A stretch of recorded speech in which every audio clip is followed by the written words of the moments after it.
Hey Internet, it's RJ. Welcome back. Thanks for tuning into the show today. Now as we're getting ready to close out March and move to April, which I guess means springtime and people will be going outside, weirdly enough. You don't want to go outside. You'd rather sit here and do our Q&A to close out the month of March so you know the deal Riddler goes up. You drop your questions. I just answer them in the order they came in. We're talking about everything from, best credit card, most overrated credit card, a little real estate, will I switch to travel credit cards, all that and more. So we go very long here, but we want to give everyone a thorough answer. So chapters 2 will be down below. Feel free to hop around as your heart desires. But of course, go ahead, press the subscribe button, and let's get to work. Oh gosh, this can't be how we're starting off. Our first question, I read them in the order they come in. First question was from Caesar. He says, since Amex is the best card issuer, second best card issuer, Citi or Capital One, this, ladies and gentlemen, is what happens when you let ChatGPT write your questions for you. It's a machine. It's smart, but it doesn't know context sometimes. This is not a... Oh, here we go. So, Amex and Chase are 1A in my opinion because... if we're honest with ourselves, sign-up bonus aside, one system works better for you than the other. We can all look at one, but yep, that works for me better than the other one. I think that's reasonable. The crazy part is, even if you were an Amex zealot, which, that's fine, to say that Citi or Capital One, his house is just a disaster. I say it every time. One day they'll listen to this. The amount of people I talk to that call into Capital One, can I product change this? Can I product change that? Can I have another card? Can I not have another card? Is insane because they don't know the answer to their own products. It's amazing to me how it works. Until they get their house in order, I don't care how good the Venture X is. No, the Citi's Capital One, they need to, if they're going to support this clientele that comes along with the Venture X, they themselves need to grow up alongside of it. Citi, I've long since said Citi could be one of the best, if not the best, especially in cashback. I don't really see them in travel, honestly, but that could change with the Strata Elite and Strata Premier line coming out later. Citi's thing is they just have to care, right? Like, Citi is kind of like, if you remember, you remember like Rasheed Wallace? He played for Portland. He played for Detroit, early 2000s. Phil Jackson will tell a story, the Lakers coach, where, he's like, I have no one to guard Rasheed Wallace.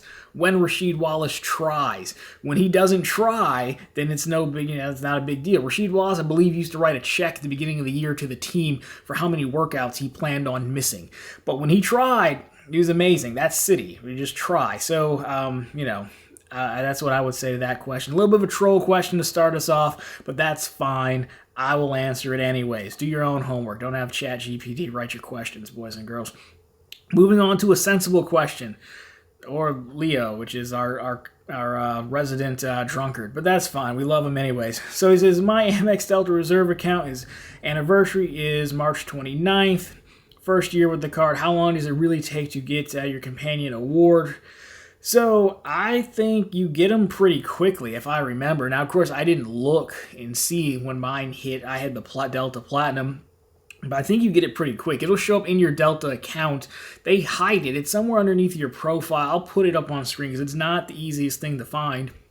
But I believe you get it pretty quickly once you pay the annual fee. If not, you could probably message and see if you could get it faster, telling them you want to book something. The thing is, I don't know if you'd go to Delta. I believe you'd probably go to Delta because your accounts are linked. But yeah, I believe they issue it pretty quickly for sure. All right, Matt Kramer here. Does product changing affect the length of credit history for a card? In other words, if my oldest card was product changed, will the length? No. So product changing is really just, if you're going like Visa to Visa, right? So if you're changing, a Citi double cash to a custom cash, well, that's MasterCard, but they don't have to change the credit card number or anything. They basically flip over the benefits. They'll read you the act of like, hey, here's your new benefits, things like that. And they'll usually mail you a new card just so you have the blue one instead of the blue and green one. But it's the same exact account, so the credit history doesn't change. Even on the rare occasions, like when I flip my Freedom Unlimited to a Freedom Flex card, that's just Visa to MasterCard, they do have to issue a new card number because MasterCards are 5 and Visa cards start with 4, but it's still not a new account, so it's still going to be the same history all the way through. So go ahead and product change without fear. That's one of the things people like about product changing.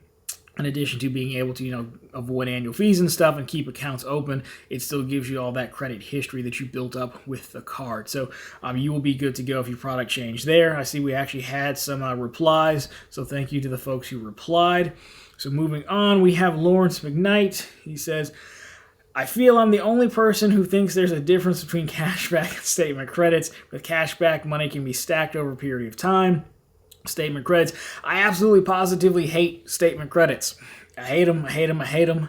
It's restrictive. It's built in so that you keep using the card, which I understand objectively makes sense. So I picked up the Blue Business Cash from American Express because I needed a sign-up bonus to pay for like $2,000 in car repairs and then start paying my taxes. It's a 2% card. I needed a 2% card to cover the processing fee that Uncle Sam charges you, 1.85%.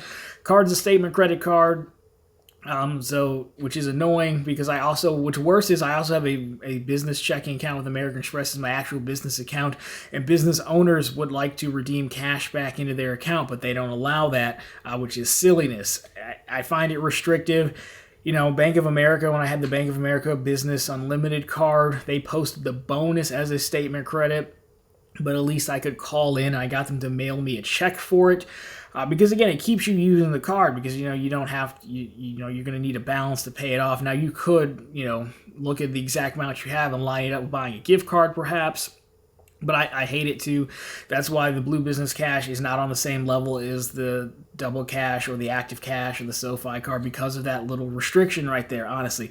But the masses of people won't be annoyed at it because I've talked to a lot of just regular people and they're like, oh, I just redeem my points every single month, right? So for the masses, it's fine and it plays into what the bank wants. I like to cash all my points out at the end of the year, so one big cash out is kind of like just a fun thing to do. Look at all the money I made, So no, I'm with you. I hate it. I understand why they do it, but yes, you're not alone. I hate it. Next, another rant. Luke's Points and Miles. What's the plan for a new rental property? Actively looking. Will the market heat up this summer? I'm not actively looking at the moment. As far as rental property goes, the answer is probably more so like a house for myself. I don't know. We don't talk about this a ton. It's not overly interesting. But so I have two. So I bought one and lived there for the required time. You're supposed to live there at the bank, in case the bank's watching. But now I live with my family. That's why we're in this terrible, just regular room and not like a cool built out set. So the next house is actually probably one for me. That was the plan like 2 years ago when everything went crazy and kind of got priced out. That'll probably be the plan there. Will it heat up? I think purchases generally heat up. I don't really think the interest rate thing deters people from buying. The last time the interest rate was just everywhere, right? Like they were talking about it in places, so the average person like, oh, you mean I can get this much more? And it was a substantial amount of purchasing power that you got by these lower rates. But generally, people who are going to move need to move, right? Will it be, as competitive? Will people just be moving because they can? Probably not as much, but I still think that we'll see plenty of purchases, honestly. So heating up, I don't know, when they just knocked up rates again, another quarter point. So, but I don't think that slows down the average person. It just won't be a massive rush, but some will still be fairly busy. So for me, no, overall, I think trying to figure out the next move is, I really just want to get one house where I'm like, okay, I live here now. Buy a house where I won't actually outgrow it, make it the way you want, and be fine. I don't really want to bounce around and move around a ton because that's when you start to lose money and all the stuff you put into the house and all that. But if you're just going to stay there and make this your headquarters, I would probably even go as far as say try to get it actually paid off quickly. Which is probably not the best use of money investment-wise overall, but there's something said for just being like done or having the ability to be like, hey, my biggest expense is covered, I'm good. That gives you a lot more power than you think. Now, of course, that's not ideal for everyone. Some people move for their jobs and things like that. Totally get it, but that's probably the plan there. So I'd keep an eye on it, but it'll be probably more so, hey, whenever I think I have enough money, I'm just looking around and see something that catches my eye versus trying to time the market. I think us regular people, who are not like legit real estate investors, buy what you can, buy what you can afford, and if the rates go down, simply get a refinance. That's kind of my thought on it overall. So that's the plan there. Vincent Pascal, 2 questions. All right, we'll allow 2 questions. We already go super long on this anyways. When it comes to accumulating points, which strategy do you prefer? Going after sign-up bonuses all the time are trying to use the cards with the highest multipliers, what do you think of having a simplified 1-2 card setup rather than a bunch? So, I mean, the answer is like both, right? So I've always tried to like build a credit card setup, powerhouse credit card setup. Mr. 5X All of Things, as our previous guy Luke has deemed me. But, you know, when I'm going after sign-up bonuses, then I don't use those cards because I'm getting more value from the sign-up bonuses. You know, I haven't used any of my Freedom cards or my City card this year because I've just been doing bonuses. Ink Unlimited, you know, I did that one. I'll get a Sapphire Preferred eventually when I'm done with that one. I talked about the Amex card.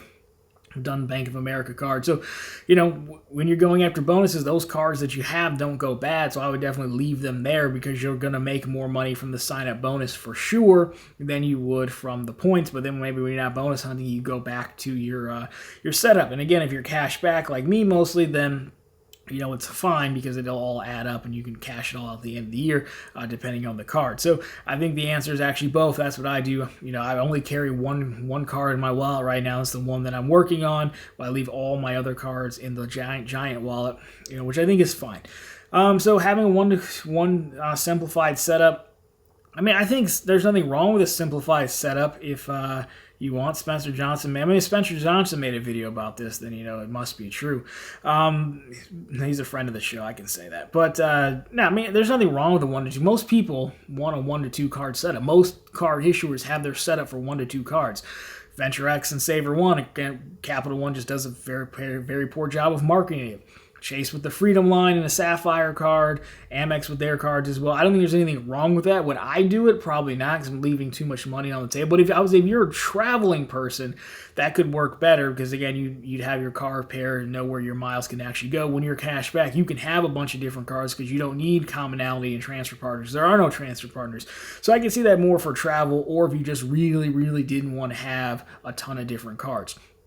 I think something like the autograph card and the active cash would be pretty good as well. It's a lot of 3x and 2x for everything else. Like that's a really good combination for cash back, for example. So I have no problems with that. It's honestly just like whatever you prefer, whatever you can tolerate, in my opinion.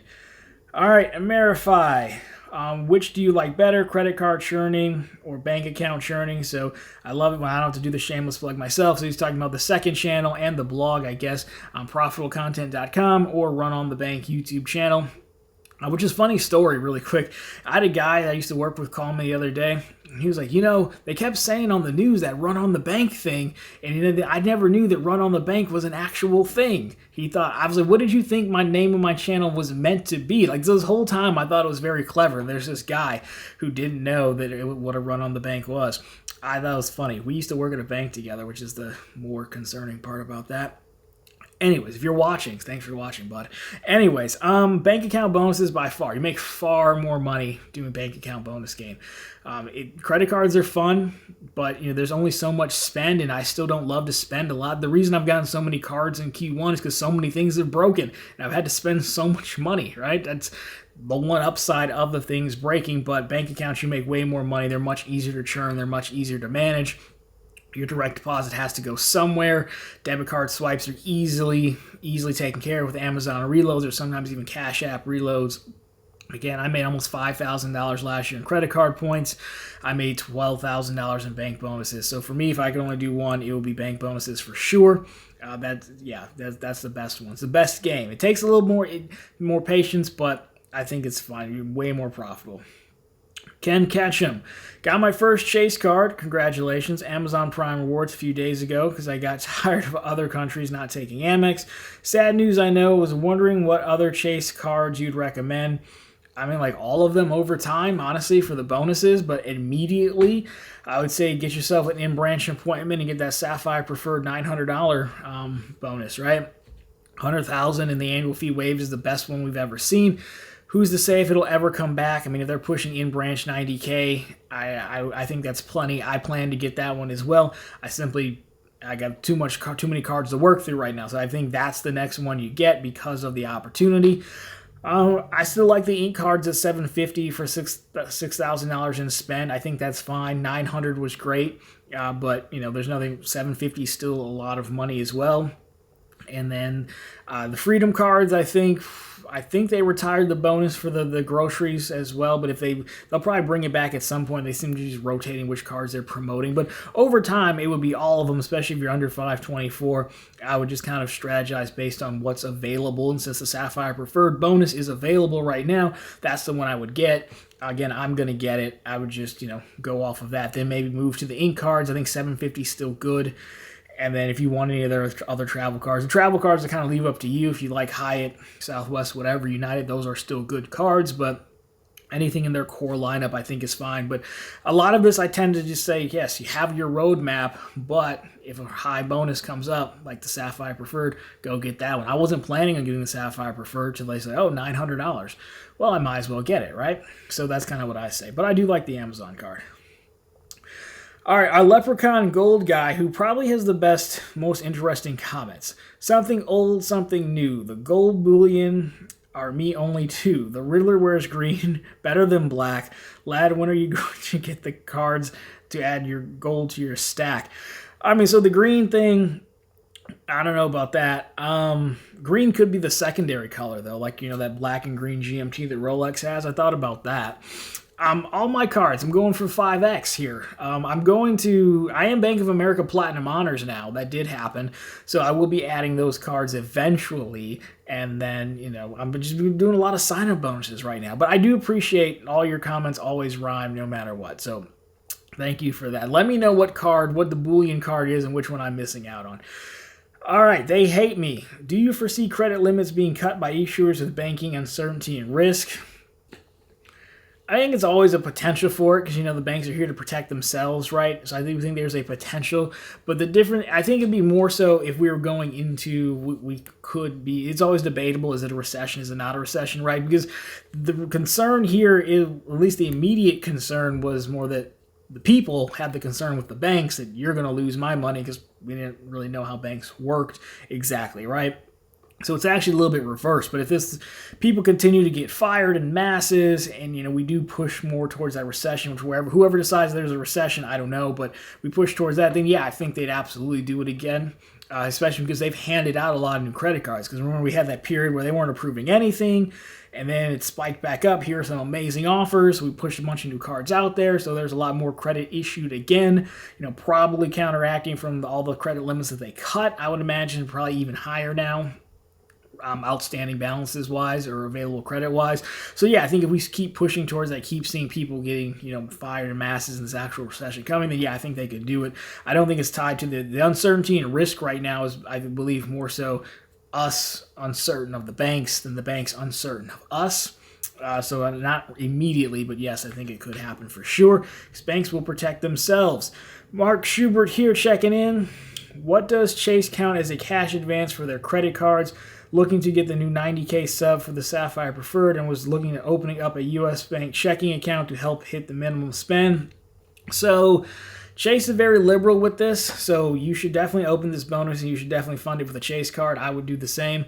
You should be fine. When I do it, it codes as like miscellaneous or something, uncategorized. You always want to phone in to Chase and like, hey, look, remove my cash advance entirely or take it down to the lowest possible amount, which is $1. Then the transaction should decline. But the best ones here are crowdsourced data, honestly, because I was reading. So the other channel, Run on the Bank, I was getting ready to make a video over there for some credit union, United States Senate Federal Credit Union, which has $500 of credit card funding. But that one credit union, for whatever reason, did code as cash advance for Chase through reading comments on the Good Doctor.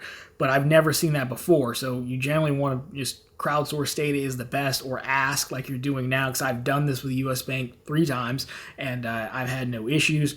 I will link down to some profitablecontent.com videos or vlog posts of 2 other credit unions that you can get credit card funding from. KeyPoint has $300 for you plus $2,500 in credit card funding. Great River has the $5,000 in credit card funding plus a $100 bonus. It is a hard pull, which doesn't really bother me. I have to refer you to KeyPoint, so shameless plug, but those will be down below. I might even make a community post about it because I've done those with the Ink Preferred and I know they didn't trigger cash advance. So that's the best way to know. That's the best way to protect yourself, and the best way to know is crowdsource data. Credit card MD, RJ, what is your good card? Good card for general business spend, ideally transferable point earnings. If you could only pick one credit card, I mean, if I only pick one card, then I mean, I bashed it earlier. But the problem with business cards is business cards generally they cap at like 1.5% for whatever reason, probably because we're going to spend business could spend a lot more.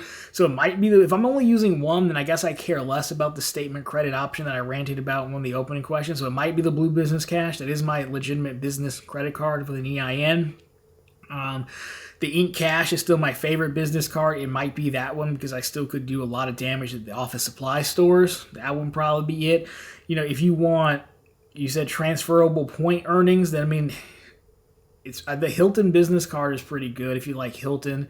I think the United one as well, but you're kind of a lot more limited when it comes to the travel type cards with businesses, I feel like. So I would still go Ink Cash, or if you just want one catch-all, Blue Business Cash, honestly, because again, most cards cap at 1.5%, so I don't think that one's that bad. But again, the Ink Cash is my favorite, or the U.S. Bank Triple Cash could be a good one. No, you're not transferable there, but they do have a travel portal, I believe. But Triple Cash could be a good one because of all the 3X categories you get. That would be in the running as well. Yeah, I think those would be it. Or maybe you could even go Bank of America 321 for business if you wanted to. But yeah, Bank of America. Yeah, business cards, there's a few business cards, in my opinion, they're legitimate keeper cards. Most of them end up being for the bonuses only. But those would be the ones I'd look at.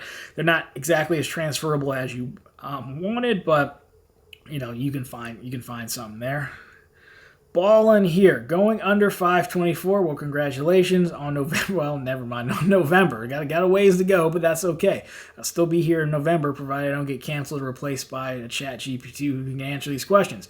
I'm currently using multiple programs, Chase, Amex, Citi, U.S. Bank for cashback setup, and want to start traveling in 2024. This guy's a planner. Once under, would you suggest something like Venture X for travel or something like the Hyatt? I generally suggest you pick the system that you like the best, right? So if you like Hyatt hotels and Hyatt hotels are where you're at, then like go with Chase and Hyatt, right? If you like Hilton, then go with Amex and Hilton. I think people will generally be much better off picking the chains that they like. The United cards objectively are very good. I like the United cards on paper. I live 25 minutes from a Delta hub. I fly Delta, so like, you know, even if I can get better value from the United cards, I'm probably just want to fly Delta, which is fine. There's nothing wrong with that. So that's generally what I would say. But I do think if you want general, I guess it would depend on like how much you want to do. So you're like, I want to find the best possible redemptions. I want to do transfer partners. Then that's what I would do. Find the best cards that fit those chains. No problem. If you're just like, hey, I just want to travel, I want some good protections, but I really want it to be easy, then yeah, I think the Venture X is like that card. You can have that one card. You could even grab a saver later. You just got to be careful because Capital One isn't awesome with approving things very quickly. I think it's like 6 months in between card approvals. But if you don't want to put in a ton of work to it, which is totally fine, I don't think most people want to put a ton of work into it. I don't necessarily want to put a ton of work into it either.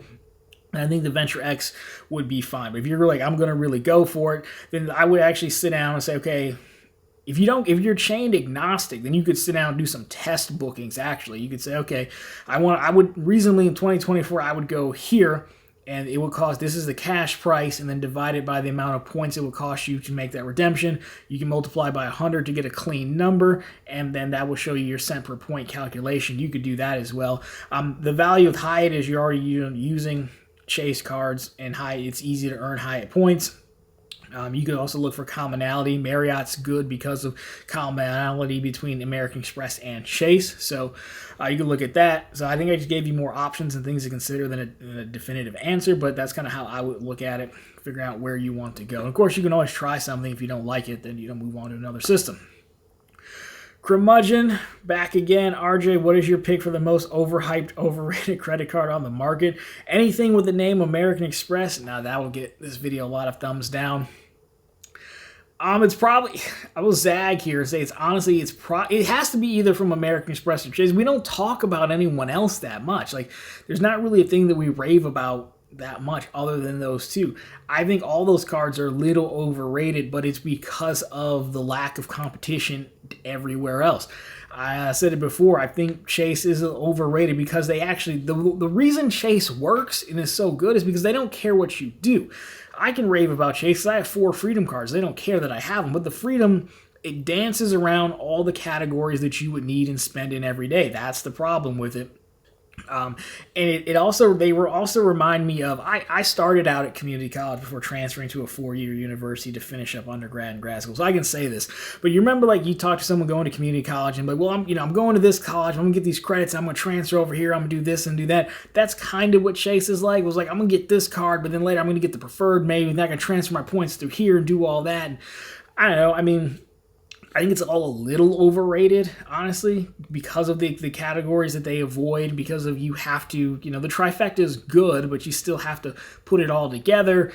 And, the 524 fear, concern is real, and it does cause us to miss out on some other cards. So I'd probably say the Chase cards end up being a little bit overhyped for what you get. You really have to be a person who's going to get multiples of them and then not care about buying gift cards, right? American Express cards, I feel like at least you know what they are, right? You know what the gold card is. It's got the best categories. I do believe that. And there are some credits. The credits are annoying, but it is a good card objectively. The Platinum card, again, for what it is, I mean, it's basically like the CVS receipt of credit cards with all the coupons. But again, it is the best travel card. The Chase ones, I think, end up being a little bit overhyped, a little bit too much. But again, it's overshadowed because they're so good and because they are aggressive on the sign-up bonuses. So that'll surprise people. Red Sox Nation here. He wants to play a game. Let's play a game, sir. Kill, Kiss, Marry, he even changed the names. How about that? Lesser known cards, PNC Cash Rewards, Huntington Voice Business, and BMO Harris Bank Cashback. So these are some obscure cards, but you know me because you picked the Huntington Business Voice, not the personal one. I appreciate that. I have the Huntington card. I was happy when I got it, so I'm marrying the Huntington Voice. I'll put it on screen what these cards do. PNC Cash Rewards card is probably best for gas. They did revamp the Bank of America, the BMO. I'm supposed to say BMO, not BMO. The BMO card. I think I would still go with the Cash Rewards from PNC, and I think I would kill off the BMO Harris card. Not a bad card, but I think that's my order. I think I'll go that. Marry the Huntington because I did. Kiss the PNC card and kill the BMO Harris card. This is how you know it can't get any dates because we're just talking about marrying and killing and kissing credit cards. Great. Inevitable here. What do you usually do with your Chase Ultimate Reward points? I cash them out. In the past, I used to do the travel portal quite. I've done all 3. When I was doing more travel, I used to do the travel portal quite a bit. I mean, I'm back of plane stuff. It doesn't bother me. My goal was just to not pay cash. I would do that, but now I just cash them out at the end of the year. I like to do that with all my points now. Cash them out, transfer them to a bank account. Sometimes I believe someone was telling me they actually code as a direct deposit, which is helpful for the second channel and bank account bonuses. But I don't like to hoard points because again, you don't actually own your points until you cash them out. So I think that's a little bit dangerous. Hold on to them for too long. So yeah, end of the year, I just cash them all out for cash back at 1 cent per point. But before that, I've used Pay Yourself Back to pay the annual fee. And early on, when like Pay Yourself Back was at grocery stores, I used to go and you could use the $300 travel credit on the Sapphire Reserve at a grocery store, then use Pay Yourself Back or something. So I've done it all, but right now, most currently, it's definitely cashing them out. Skigo here, just got my e-cash. Congrats, and planning my strategy for sign-up bonuses. Question, issue red flags on using personal expenses, utilities, and so basically, can I use, a business card? They don't care what you buy. They don't monitor it. They don't care so long as it doesn't violate terms and conditions. So I would buy whatever you need. No problems there. Look to pay your taxes. I'm going to pay my taxes with my eCash card, so I got it. I got a little bit left over for the due on the Amex card. Then the other, I think I owe like $6,000, will be on the eCash. Yeah, there's a little bit of a processing fee. If you're comfortable with it, again, you want to do some bank account bonuses. I have 2 that will get you about $7,500 in credit card funding. I'll put those blog posts down below if you're interested. So that is basically my strategy. The easiest way to do manufacturer spending right now is through credit card funding, or that U.S. Bank bonus that the other gentleman mentioned as well. Between those three plus the bonuses you'll get, you'll be fine. With the chasing cash, I would do it with no hesitation at all. Again, they don't care. They don't check. Also, multiple payments a month out of multiple. Yeah, they don't care at all what you buy. So I'm gonna do that. That's my strategy. That's how I hit the Ink Preferred bonus as well. So no concerns there, sir. Enjoy the points. JP Knowledge, do you ever see yourself changing to a travel setup? I'd love to see a video of you going on a trip. No, you wouldn't. I'll tell you why you wouldn't. Because I go places that are so terrible and run down that like no one cares. Sebi and those guys go to here's my hotel on the water and whatnot, and objectively it does look cool. I have one video, I did a Marriott tour, but it's a terrible Marriott. I mean, it's a fine Marriott. It's a place to sleep and change your shirt, right? But it wasn't that interesting, so I'd have to go to cooler places. I mean, I don't think I'd ever swap out 100% to a travel setup. I think more realistically, if I knew I had a trip coming up, then I would not shy away from getting a travel card. I don't think I'd keep it, because I just don't find a ton of value in all the benefits that they bring.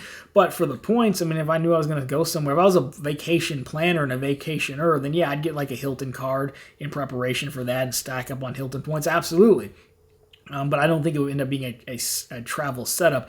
I'm also a proponent of just buying Delta gift cards with your cashback cards at 5%. It's basically the same thing. So I don't think I would switch all the way. I think I tried travel and realized, it's not really for me. I don't travel in a way that's, that you need to travel to get value out of these credit cards. Now, if I ended up with a job where, hey, you're in the airport all the time, then yeah, I would probably get a platinum card again, and people would laugh, but that would make sense. If you're in the airport all the time, then, having lounge access makes a lot more sense. But just for a few trips here and there, I think you just suck it up and not sit in the lounge.